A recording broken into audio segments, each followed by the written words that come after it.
Monsieur Toussaint. Oui, oui. Monsieur Toussaint.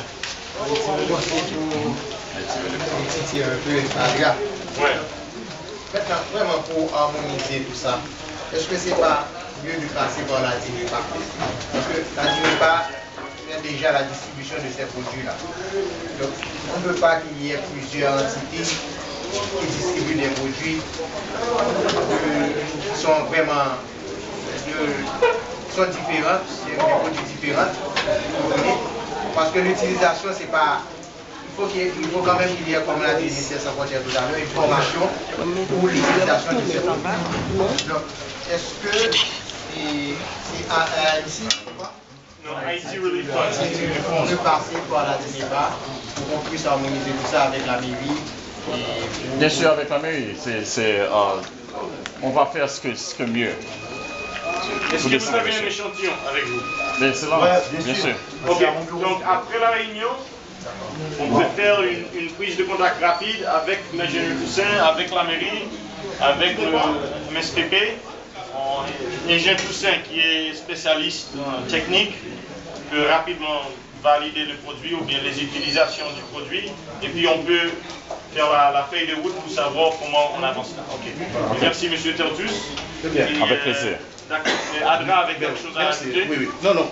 Je vais profiter tout de suite pour faire valoir mon point de vue et partir parce que là, j'ai eu une réunion avec des volontaires qui m'attendent. Et je voulais justement, avant, Jules, tu m'écoutes, étant donné que ça fait depuis novembre, on est dans cette affaire de lutte contre le choléra et il y a eu beaucoup d'interventions à Carrefour. Moi, je suis en mesure de vous donner mon rapport et vous dire que ce soit à Port-au-Prince, à la Croix des Bouquets, dans le Baratibonite et à Baradère, conjointement avec l'UNICEF, nous avons entrepris une vaste campagne anti-choléra. Et pourtant, nous avons terminé seulement le 13 avril et nous avons vu une résurgence du choléra à Carrefour. Ça veut dire qu'à quelque part, il y a quelque chose qui n'a pas été fait. Donc, moi, je pense que cette coordination est d'une grande importance. Et il faut renforcer cette coordination et demander aux partenaires de comprendre le sens de cette coordination. Parce que sinon, c'est, comme on dit chez nous, laver main, suer à terre. Parce que je peux vous dire que à Adra, conjointement avec l'UNICEF, du 15 novembre 2010 au 13 avril 2011, nous avons touché 140 593 bénéficiaires. 140 593 bénéficiaires. 44 414 venaient de la communauté, des différentes communautés. 20 425 des IDP Camp. Et rien qu'à Carrefour, il y avait 10 centres d'hébergement. 75 075 étudiants dans 170 écoles. Et 897 professeurs. Et malgré tout, la situation est critique. Donc, je vais vous dire tout de suite que nous sommes ce que nous comptons faire. Et ceci à travers cette coordination. Nous n'entendons pas aller avancer sans vous. Et nous pensons que si vous, en tant que coordination, vous prenez votre responsabilité, je suis sûr qu'on pourra contrer cette résurgence, n'est-ce pas, du choléra. Nous avons les moyens, nous avons les fonds disponibles, nous avons le matériel, nous avons des partenaires qui sont prêts à avancer avec nous. Nous voulons mettre 4 points de réhydratation orale en place à Carrefour.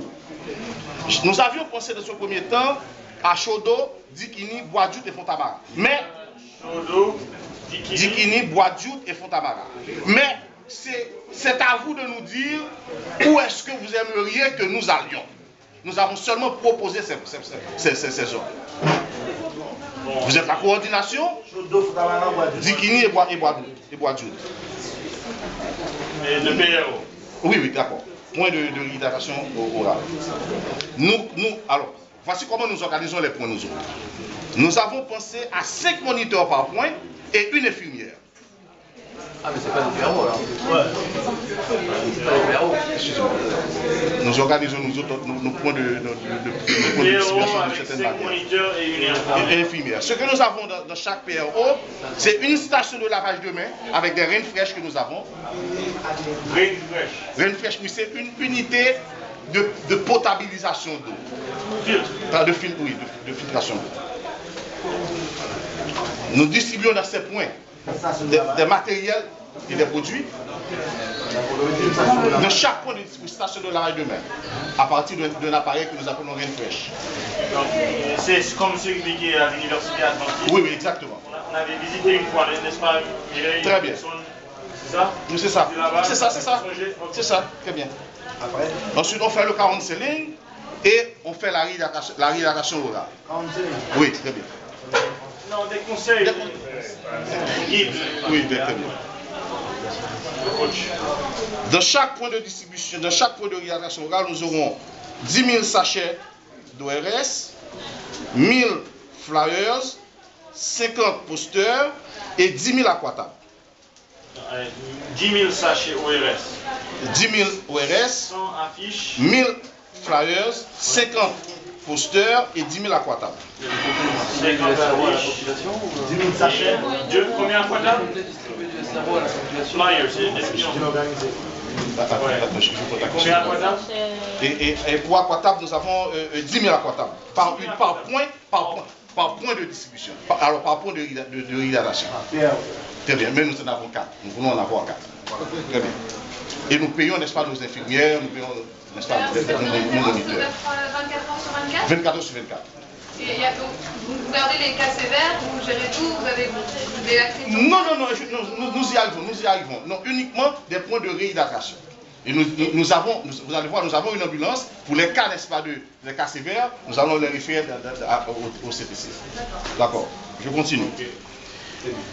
Alors, justement, nous arrivons au point de transport, nous avons une ambulance. Mais malheureusement, cette ambulance est un petit peu compliquée pour nous. Et nous avons un partenaire au Canada qui va envoyer un formateur. Et étant donné que nous avons prévu d'avoir plus d'ambulances du même type, c'est bien équipé. Donc nous pensons que cette ambulance sera disponible disons, au cours de la deuxième semaine du mois de juin.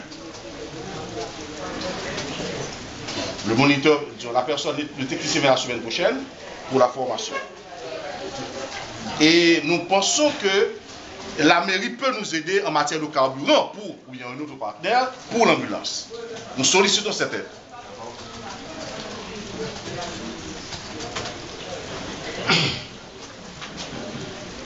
Il y aura une infirmière dans l'ambulance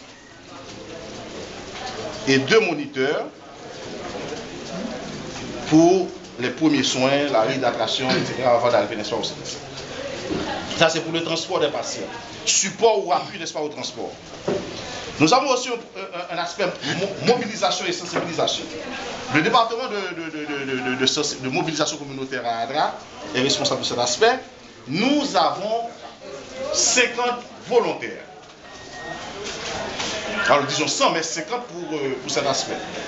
On a 100 volontaires. 100 volontaires, oui, formés, n'est-ce pas, en ce sens, mais il y a 50 qui seront, alors puisque nous aurons 5 moniteurs dans les points de réalisation, mais il y aura 50 qui seront dans les rues, dans les différentes zones. Donc les 100 seront utilisés? Oui, les 100. Oui. Ils seront munis, n'est-ce pas, d'un kit avec des flyers, des posters, portant un t-shirt. Et nous aimerions les répartir suivant